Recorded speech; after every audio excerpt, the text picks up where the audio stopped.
just be yourself on camera is the worst advice anyone has ever given you about video. And the person who said it, they meant well, but that one sentence has probably cost you more clients, more credibility, and more momentum than any technical mistake that you've ever made. And let me tell you why that's a lie and what actually works instead. So in a few minutes, I'm going to give you 3 specific moves that replace that useless advice with something that you can actually use, starting with your next video.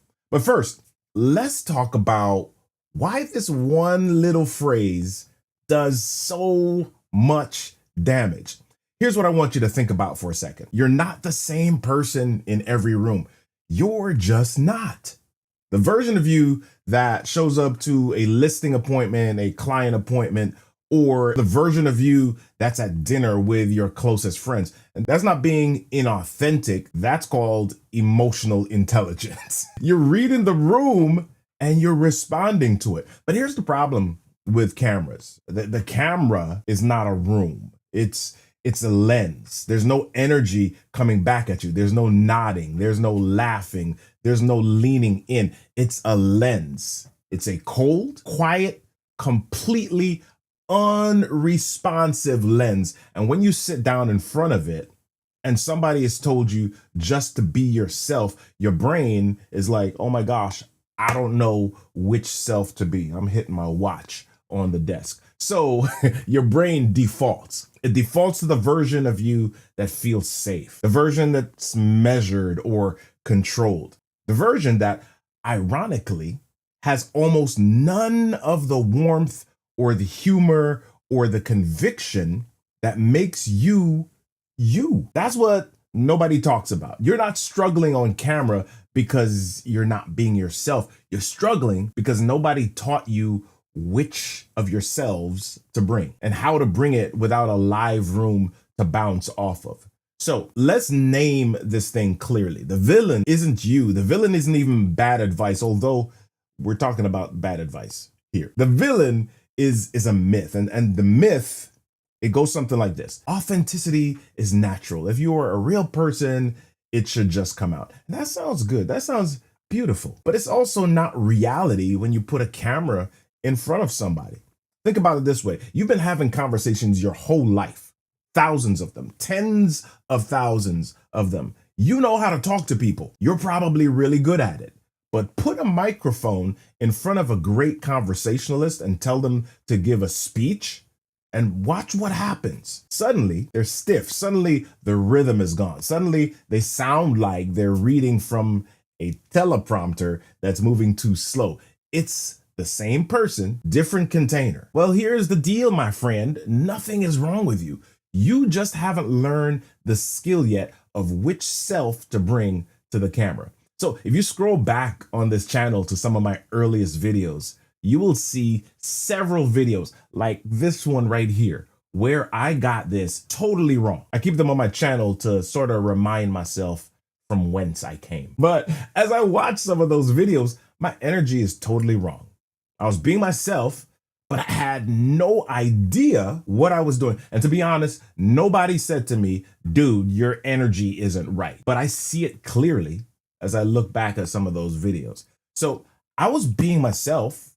I was being relaxed. I wasn't performing. I was just talking. And it didn't work because being relaxed and being compelling are not the same thing. But nobody told me that. So let's zoom out for just a second, because if we don't address this, here's what happens. You keep making videos, you keep being told to be natural, you keep watching them back and feeling that low-grade cringe. And slowly, almost without you noticing it, you start making fewer and fewer videos. And that's what I did. And you start overcorrecting, and you write a script and you read it word for word. And now you look like a hostage reading a ransom note instead of a trusted advisor. That's what we want.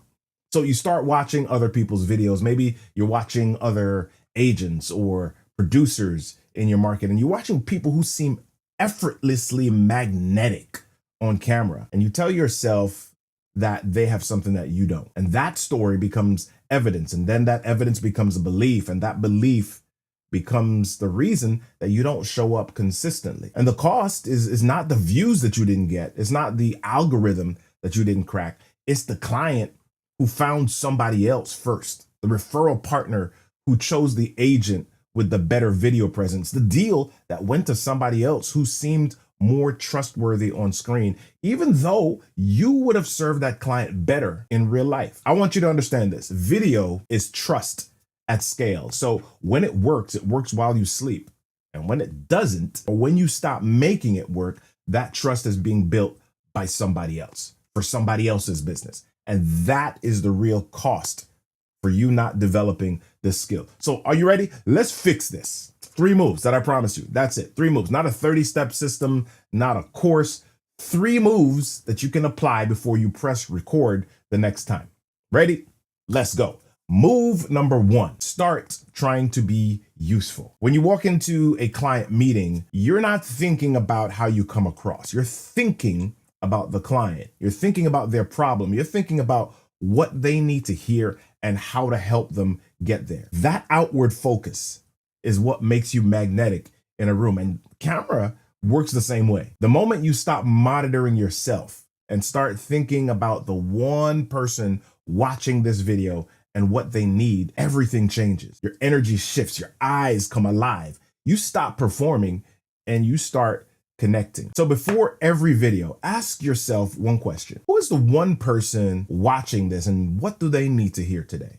Talk to that person, not the camera, that person. As a matter of fact, I have a few friends that have printed out a picture of that person and put it up just below the camera so that they can talk to that person while they're recording their videos. Move number 2, find your on-camera self. And it's probably not your relaxed self. Remember I said that your brain defaults to the safe, measured version of you on camera. But that version is about 30% less energetic than you need it to be. And so this is one of the hardest things for new video creators especially. The energy level that feels normal to you on camera almost always reads as flat to the viewer because the viewer doesn't have the benefit of being in the room with you. They're not getting room energy. They're watching a compressed 2-dimensional version of your presence. So dial it up. That's not being fake. That's not being performative. Just turned up. I want you to say something out loud. Anything. Move your hands. Just do something with yourself just to wake your voice up. And then I want you to sit down and start recording. You'll notice the difference almost immediately. Now, move 3. I want you to try this instead. Before you record, give yourself a role. For example, I'm a trusted advisor who's seen this problem and I'm about to save this person from making the same mistake. Or what about this one?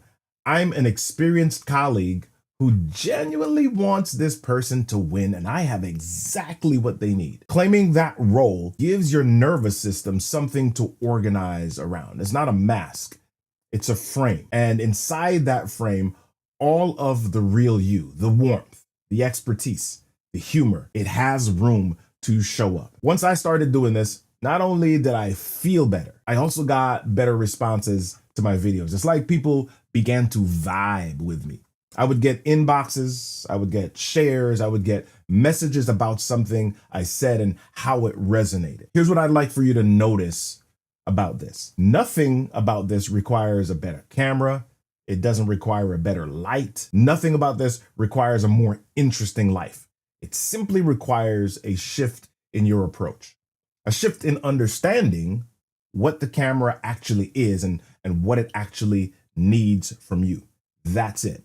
And that shift is available to you right now, today, before you press record the next time. So if this landed for you, if something in here clicked or challenged something that you've been believing about yourself on camera, I want you to know that this is just the beginning of the conversation. I've got more videos on this channel that go deeper on specific pieces of what we talked about today: camera confidence, how to find your on-camera presence, how to stop sounding like you're reading even when you kind of are. Check those videos out. Or if you're ready to get started and need a beginner toolkit, I've got one linked in the description. You don't have to figure this out by trial and error. There's a shorter path. And hey, if this video helped you out today, do me a favor, share it with one person in your network who's struggling with this exact thing right now, because I promise you know someone who needed to hear this today. Come on, help them out. You know you want to.